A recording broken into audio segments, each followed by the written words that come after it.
Out of the telltale traces embedded in the ancient rocks, science has constructed a picture of prehistoric life.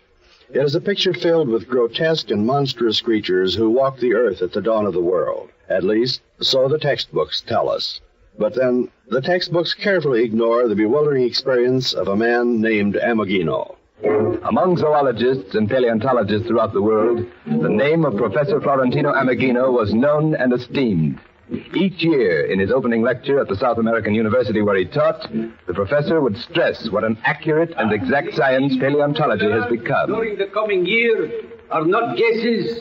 We know that there were such animals as the dinosaurs, the giant sloths. We know what they look like. Yes, Professor Ameghino was almost complacent in his faith in the science which he taught. But on a certain day in the late summer, the professor arrived at the university to find a small box lying on the desk in his office. What's this box doing here, Ramon?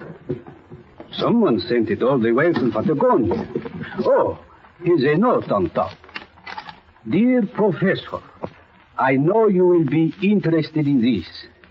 It was found hanging on a bush near Ultima Esperanza.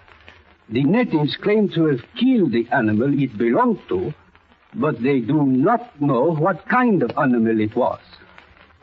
Perhaps you can figure it out. That is a piece of hide. What sort of creature? Wait a minute. No, it could not possibly be.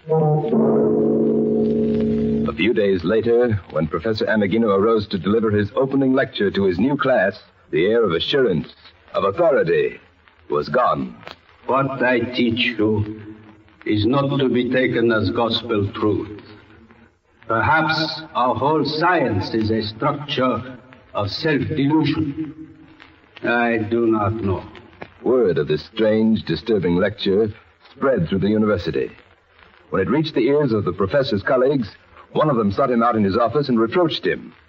The professor's only answer was to take the piece of hide from the box on his desk and hand it quietly to his colleague. How old would you say this skin is, Doctor? When did the animal die? Well, not more than a year ago, obviously. The skin is still quite fresh. And what sort of animal was it? What animal do you think it was? I know what animal it was. That is the skin of a giant sloth. A giant? Are you out of your mind, man? The giant sloth died out at least 25 million years ago. This cannot be the skin of a giant sloth. No, it cannot be, can it? And yet, that's precisely what it is. Until the day he died, Professor Florentino Ameghino maintained that he had correctly identified the piece of skin. And since his death, evidence has accumulated to justify his opinion. But how a prehistoric monster, a member of a species condemned to death eons ago by the laws of evolution, could have been wandering across the plains of Patagonia in the 20th century? This, science has never explained. It remains a mystery, incredible but true.